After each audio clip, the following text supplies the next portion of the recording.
Hi, I'm Abby, I'm Ava. and welcome to the podcast Senioritis, where Ava and I discuss the books we read in English class this week.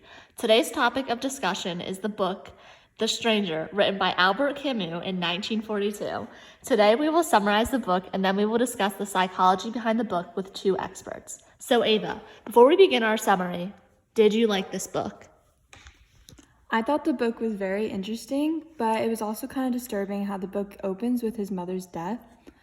He goes to the funeral but constantly complains about the heat, doesn't really care about the funeral. He smokes a cigarette while next to his mother's casket, which I thought was pretty disturbing, and he doesn't even cry or appear sad. And his mother's best friend, Perez, is allowed to be in the funeral procession, but he walks too slow, and Merceau doesn't bother to keep up with him. Yeah, I don't think it comes as a surprise that I did not like this book, but what I found interesting is the choice of like people the author adds to the book. Like some of the people he meets are really interesting. Soon after his mother's death, he gets into a relationship with a girl named Marie. He and Marie go to a comedy movie the night after his mother dies, and they end up spending the night together.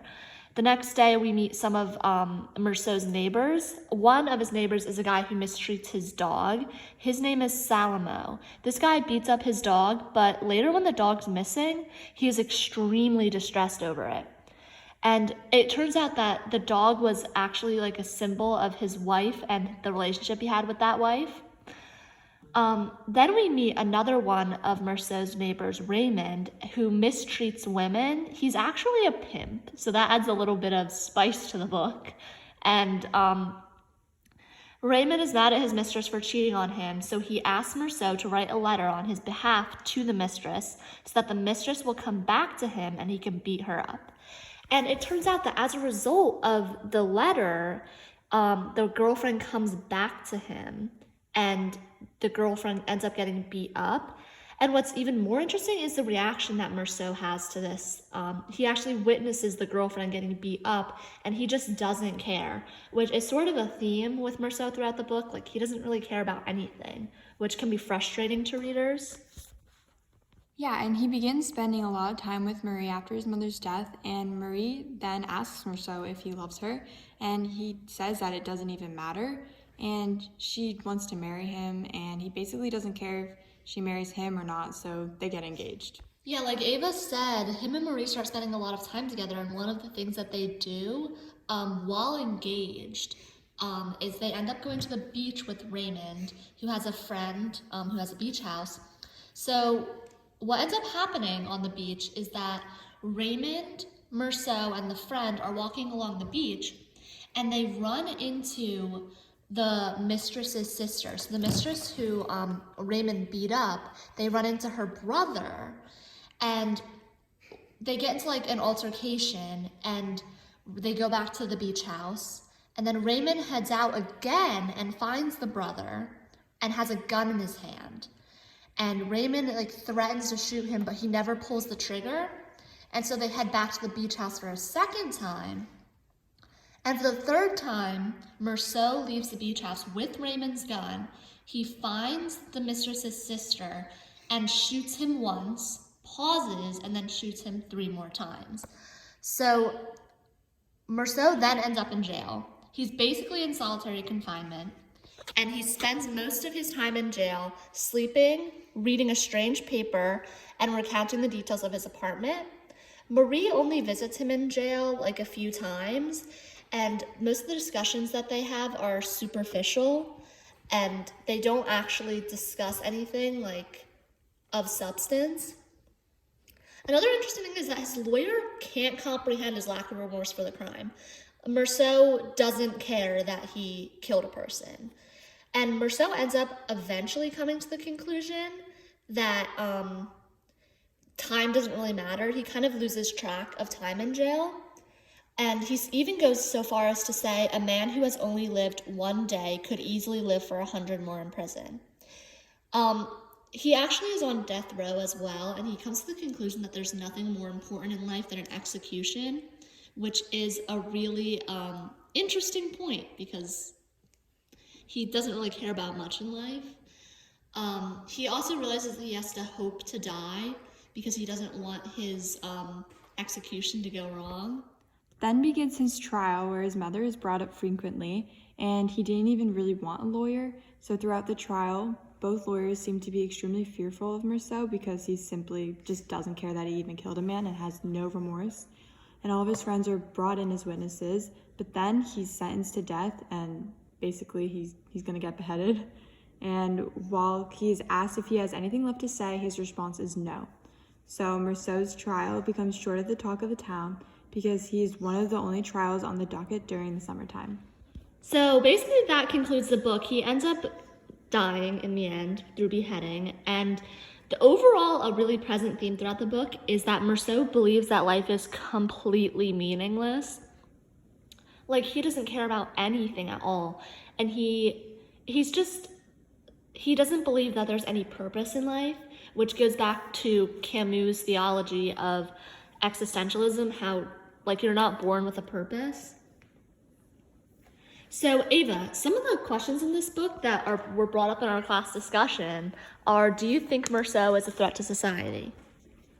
I think that Merceau is definitely a threat to society because he just seems like a loose cannon and you don't know when he's going to do something to someone. And he just shows zero remorse about anything that he does, which I think is very scary. Yeah, I completely agree. And the other question is, why does Merceau kill? Like, he was on the beach, and the only reason that he could come up with for killing a man is that the sun was too bright, which, like Ava just said, he seems like a loose cannon. Like, that's the biggest threat to society I think I've ever seen. And one of the other questions we talked about is, what would possess someone to feel like life has no meaning? And me and Ava thought that these questions were best answered by two psychology experts. So one big question brought up in this book is why. And in order to help us understand the why of this book, we have brought in psychology experts Dr. Kate Geller and Dr. Jessica Benatar from Notre Dame University. One psychology perspective is from Sigmund Freud. His approach said that the mind is made up of three components: the id, the ego, and the Thank you guys for coming on the show. So our first question is, from a psychology point of view, why do you think Merceau would kill someone? When discussing Merceau, we focus on the id. It is one of the components of the mind that addresses people's need for instant gratification. Merceau murdered the mistress's brother with no hesitation, showing that he just needed that instant. He didn't even think about what he was doing or why he was doing it. Thank you for having us. I'm Kate Geller, and I'm a criminal psychologist. And I'm Jessica Benatar, and I'm a behavioral psychologist. Another possibility is that Merceau could have an undiagnosed antisocial disorder.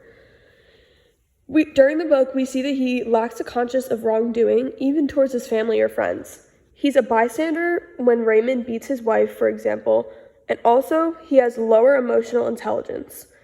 We can see that through when he did not have feelings about his mother's death and didn't even care about loving Marie when she was talking about if he loved her or not, and he said he doesn't really care and he would marry her anyway. And when talking about his mother's death, he didn't even know the date of the death either. He was like, maybe it was yesterday. He didn't even keep it in his mind. Dr. Benatar, with all that taken into consideration, do you think that he was a threat to society or just a misunderstood man? Yeah, I feel like the idea of antisocial disorder would also connect to him, not really being aware of other people's emotions and, how he smoked next to his mother's casket and things like that. The next question that me and Ava sort of talked about is, why do you think Merceau feels that his life has no meaning? We believe that Merceau may have a dissociative disorder. This means that he shows no emotion, even when in upsetting events. When he says he doesn't even remember how long ago his mother dies, that's an example of that.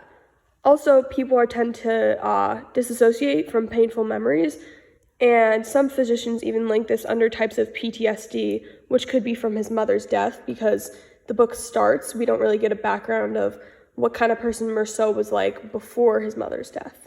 That's a good question, Ava, and I think considering the psychological issues we discussed, I think it is blatantly obvious that he is a threat to society.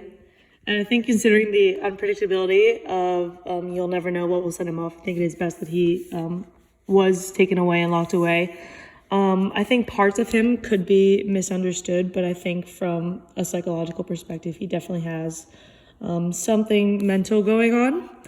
And I would diagnose him if he came in with psychopathic and sociopathic tendencies, which basically means he has a lack of emotional sensitivity and empathy, a lot of impulsiveness, superficial charm, and insensitivity to punishing consequences.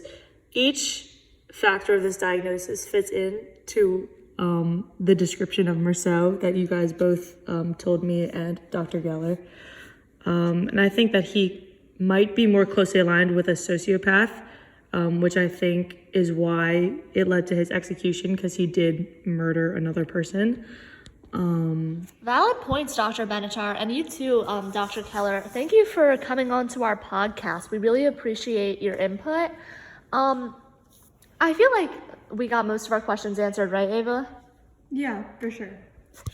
And it's kind of interesting how two different psychologists can have some different points to bring up in this discussion. I feel like that sort of gets to the point of this this book. It sort of is meant to invoke questions from readers, and I feel like we really got to the bottom of some of those questions, proposed some ideas, and sort of decoded the book a little bit. So that concludes this episode of Senioritis. See you next week, where we discuss the absolute worst movie of all time, Waiting for Godot. To conclude with everything we discussed, again, I do think it is best that he was locked away and executed, considering you never know who he would kill next, or what he would do off impulse. So